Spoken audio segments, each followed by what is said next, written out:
Hello friends, இன்றைக்கி நம்ம இந்த வீடியோவில் ரவையை யூஸ் பண்ணி பிரெட் எப்படி பண்ணுறது அப்படின்றதான் பார்க்க போகிறோம்.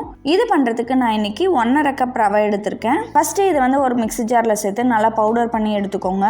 நான் வந்து இன்றைக்கி அகாரோ ப்ரொஃபஷனல் பிளெண்டரில் தான் இதை வந்து அரைக்கிறேன். இந்த பிளெண்டரோட பவர் பார்த்திங்கன்னா 2000 வாட்ஸு. இந்த ஜாரோட கெப்பாசிட்டி 2 லிட்டர் கொடுத்துருக்காங்க. அது மட்டும் இல்லாமல் இதில் வந்து 100% காப்பர் மோட்டார் தான் கொடுத்துருக்காங்க. இதோட பவர் வந்து ரொம்பவே அதிகம் அப்படிங்கிறதுனால இது வந்து ஈஸியாகவே ரொம்ப சீக்கிரமாக நமக்கு வந்து பவுடர் பண்ணி கொடுத்துரும். இந்த பிளெண்டரோட லிங்க் டிஸ்கிரிப்ஷனில் இருக்குது, வேணும்னா செக் பண்ணிக்கோங்க. இப்போ பாருங்கள், நான் இந்த அளவுக்கு பவுடராக எடுத்து வச்சுருக்கேன். இதை வந்து நம்ம வேற ஒரு பவுலுக்கு மாற்றிடலாம். இப்போது இது கூடவே நம்ம 1 டீஸ்பூன் உப்பு, 4 டேபிள் ஸ்பூன் சர்க்கரையை சேர்த்து நல்லா மிக்ஸ் பண்ணி எடுத்து வச்சுருங்க. அடுத்ததான் இன்னொரு பவுலில் 1/2 கப் அளவுக்கு வெதுவெதுப்பான தண்ணி எடுத்துக்கோங்க. தண்ணி ரொம்ப சூடாக இருக்கக்கூடாது, அதை மட்டும் செக் பண்ணிக்கோங்க. இப்போது இதில் 1 டீஸ்பூன் சர்க்கரையை சேர்த்து நல்லா கலந்து விட்டுக்கோங்க. அடுத்ததான் இதில் 1/2 டீஸ்பூன் ஈஸ்ட்டை சேர்த்து நம்ம நல்லா மிக்ஸ் பண்ணிக்கலாம். இப்போது இது ஒரு 10 நிமிஷம் அப்படியே வச்சுருங்க. இப்போ பாருங்கள், ஈஸ்ட்டு நல்லா பொங்கி வந்துருச்சு. இதை வந்து நம்ம மாவில் ஊற்றி நல்லா பிசைஞ்சிக்கலாம். நான் யூஸ் பண்ணியிருக்க ஈஸ்ட்டு பார்த்தீங்கன்னா இன்ஸ்டன்ட் ஈஸ்ட்டு தான். இதை வந்து நம்ம டைரெக்டாக மாவுலேயே போட்டு மிக்ஸ் பண்ணிக்கலாம்.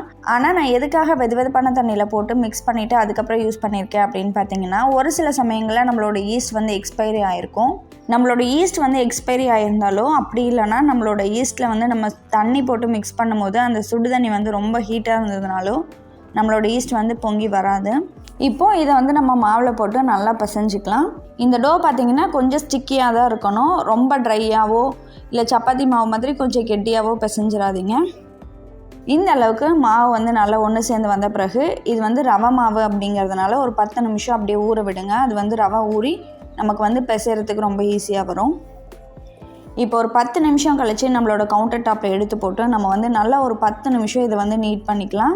இந்த மாதிரி தேய்ச்சி நல்லா மிக்ஸ் பண்ணிக்கோங்க.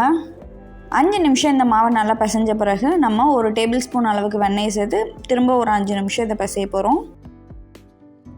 இப்போ பாருங்கள், நம்மளோட டோ வந்து நல்லா சாஃப்டாக சூப்பராக ரெடி ஆகிடுச்சு. இப்போ இதை வந்து நம்ம ஒரு பவுலில் வச்சுட்டு மேலே லைட்டாக ஆயில் அப்ளை பண்ணி மூடி வச்சுருங்க. இது வந்து ஒரு 1 மணி நேரம் அப்படியே இருக்கட்டும். இது வந்து நல்லா 2 மடங்காக உப்பி வர வரைக்கும் நம்ம வந்து அப்படியே வச்சிடலாம். இந்த மாதிரி 2 மடங்காக உப்பி வந்த பிறகு நம்ம வந்து இதை திரும்பவும் ஒரு டைம் நல்லா பிசைஞ்சிக்கலாம்.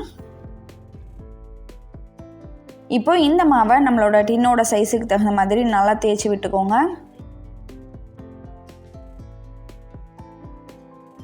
நான் இன்றைக்கி யூஸ் பண்ணியிருக்க பிரெட் மோல்டோட சைஸ் பார்த்திங்கன்னா 7.5 இன்ச் நீளம் இருக்குது, 3.25 இன்ச் அகலம், 3.5 இன்ச் ஹைட் இருக்குது.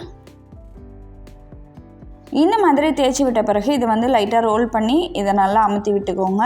இதே மாதிரியே நம்ம ஃபுல்லாக ரோல் பண்ணிவிட்டு நம்மளோட பிரெட் மோல்டில் வச்சிடலாம். இதை திரும்பவும் ஒரு 1/2 மணி நேரத்துலேருந்து 40 நிமிஷம் அப்படியே வச்சுருங்க.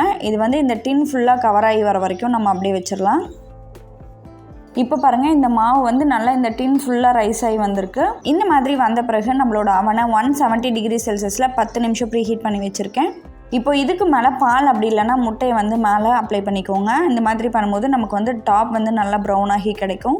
இப்போ இதை வந்து நம்ம அவனில் வச்சிடலாம். பாட்டம் ரேக்கில் 170 டிகிரி இப்போ இதை வந்து நம்ம பாட்டம் ரேக்கில் வச்சுட்டு 170 டிகிரி செல்சியஸில் 30 நிமிஷம் நம்ம வந்து இதை பேக் பண்ணி எடுத்துக்கலாம்.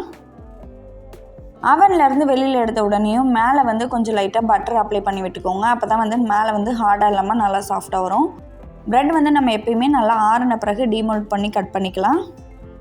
ப்ரெட்டை வந்து நம்ம எப்போயுமே பார்த்திங்கன்னா நல்லா ஆறின பிறகு தான் டீமோல்ட் பண்ணிவிட்டு கட் பண்ணணும். 1 மணி நேரம் நல்லா ஆற விட்டுருங்க. இப்போ பாருங்கள், நல்லா சாஃப்டாக சூப்பரான ப்ரெட் வந்து ரெடி ஆகிடுச்சு. நம்ம ஏன் வந்து இன்றைக்கி மைதாவுக்கு பதிலாக ரவை யூஸ் பண்ணியிருக்கோம் அப்படின்னு பார்த்தீங்கன்னா, மைதாவை விட ரவையில் வந்து க்ளூட்டன் வந்து அதிகமாக இருக்கும். ஸோ எப்போவுமே ப்ரெட்டுக்கு வந்து க்ளூட்டன் அதிகமாக இருக்கிற மாவு தான் யூஸ் பண்ணுவோம். ஸோ ரவையிலேயே க்ளூட்டன் அதிகமாக இருக்கும் அப்படின்றதுனால இன்றைக்கி வந்து நான் ரவையை யூஸ் பண்ணியிருக்கேன்.